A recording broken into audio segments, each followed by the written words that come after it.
बात होती है, और जब हम लोग मिलते हैं तो अच्छी बात होती है। आज ये घोषणा हो, आज ये खुशखबरी आ जाएगी, खुशखबरी आज सामने आ जाएगी बिहार के लोगों को कि फिर से सब एक साथ हो गए।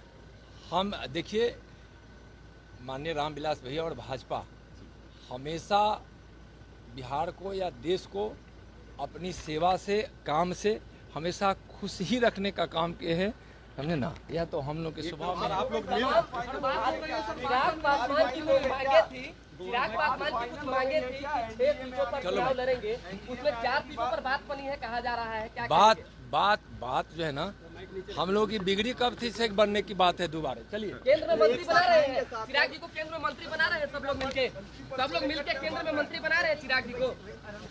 नित्यानंद जी, एक सवाल और है, आप लोग मिल रहे हैं, विपक्षी गठबंधन टूटती जा रही है, विवाद सर सामने आते जा रहा है। सर आप सर आप लोग मिलते जा रहे हैं, अशोक चौधरी हो या आरजेडी के एमएलसी, उन लोग का विवाद बहुत बढ़ गया है।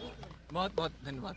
विपक्षी एकता सर पाएगी सर, लगता है क्या कहेंगे महागठबंधन में जो खलबली है उसमें क्या कहेंगे? महागठबंधन तो प्रधानमंत्री जी के काम और उनके लोकप्रियता से घबरा गई है। और महोदय रुकिए ना, ड्राइवर साहब रुक जाइए। तो यार क्या कहोगे, हम गाड़ी में बैठे हुए। सुनो, बहुत अच्छा सर, बहुत धन्यवाद। महागठबंधन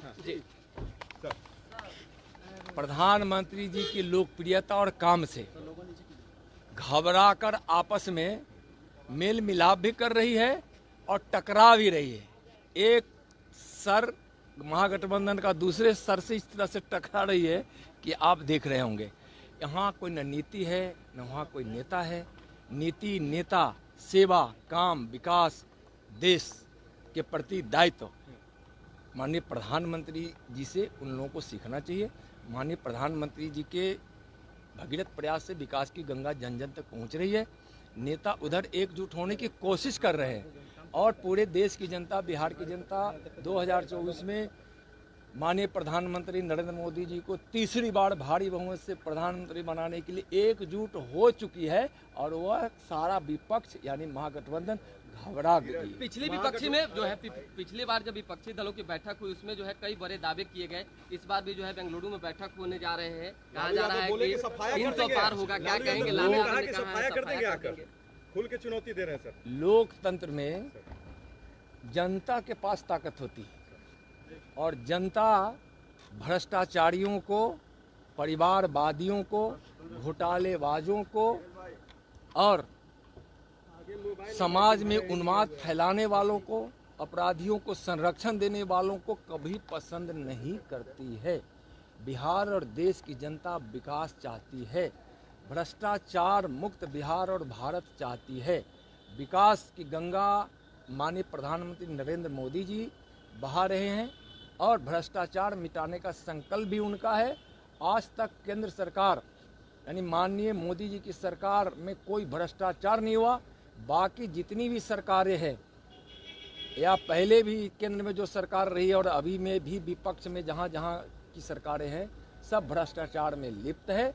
उसको देश या राज्य की जनता से कोई मतलब नहीं है। सबको अपने पद से या भ्रष्टाचार कर पैसा वसूली करने से उन लोगों को फुर्सत भी नहीं है और उससे ज्यादा वो लोग कुछ सोचते भी तेजस्वी यादव का नाम चार्जशीट में जब से शामिल हुआ है तब से लगातार ये आरोप लग रहे हैं कि जानबूझकर फंसाने की कोशिश हो रहा है। चुप हो गए सर, लगातार दबाव बना रहे हैं, क्या फिर से पलटी मारेंगे क्या? देखो भाई, तेजस्वी जी का यह आरोप कि उन पे 4 सीट हुआ गया है, इसमें कोई पूर्वाग्रह है।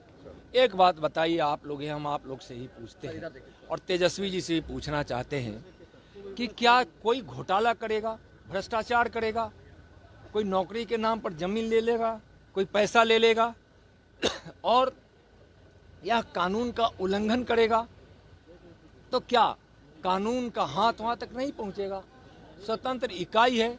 देश से भ्रष्टाचार मिटाने के लिए, देश में अभी भ्रष्टाचार के कारण गरीबों को कितना नुकसान हुआ है, विकास को कितना नुकसान हुआ है, देश को कितना नुकसान हुआ है।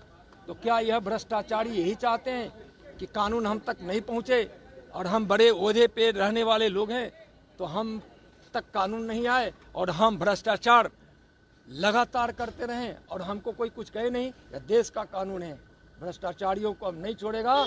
हमारे प्रधानमंत्री जी का संकल्प है, विकास में सबसे बड़ी बाधा और लोकतंत्र को सबसे ज़्यादा नुकसान पहुंचाने में भ्रष्टाचार है और भ्रष्टाचारी हैं, इसलिए कानून तक पहुंच रहा है। तो इसमें आश्चर्य की क्या बात? जीरो टॉलरेंस की बात नीतीश कुमार कहते थे, इस्तीफा जो मांगने की बात हो रही है, इस बार लगता है कि वो मांगेंगे? अब ये 10 महीने हो गए।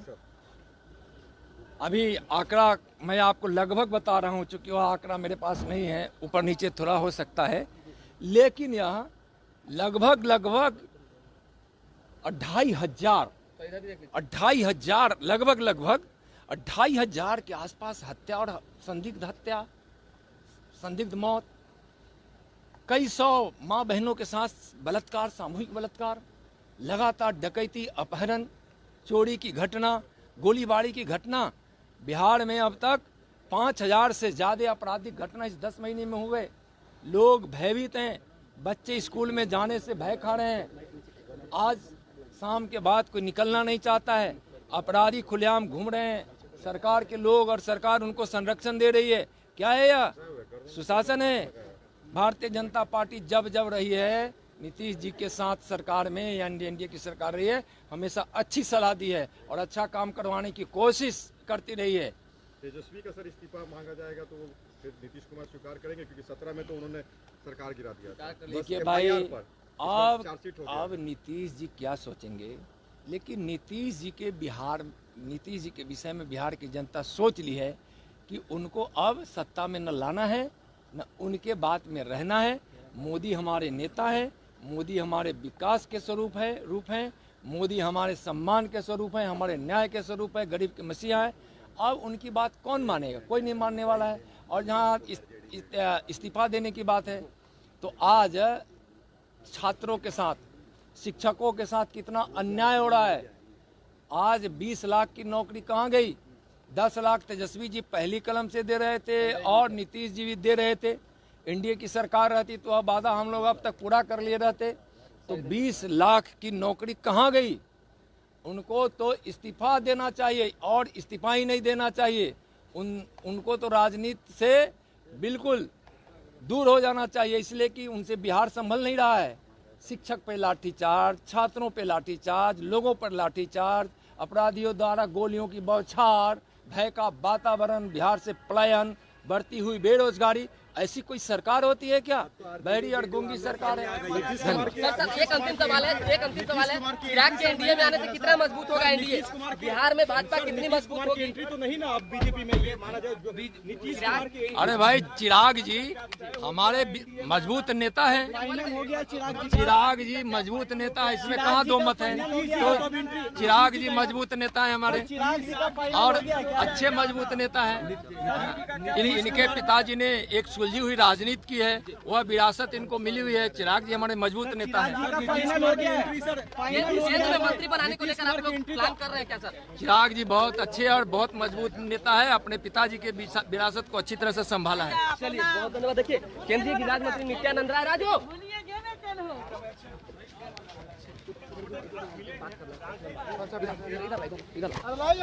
तो देखिए केंद्रीय गृह मंत्री नित्यानंद राय जो है चिराग पासवान से मिलने पहुंचे हुए थे और उन्होंने मुलाकात के बाद कई तरह की बातें कही और स्पष्ट तौर पे कहा है कि चिराग एक बड़े नेता हैं और कहीं ना कहीं रामविलास पासवान को लेकर भी जो है नित्यानंद राय ने कहा है कि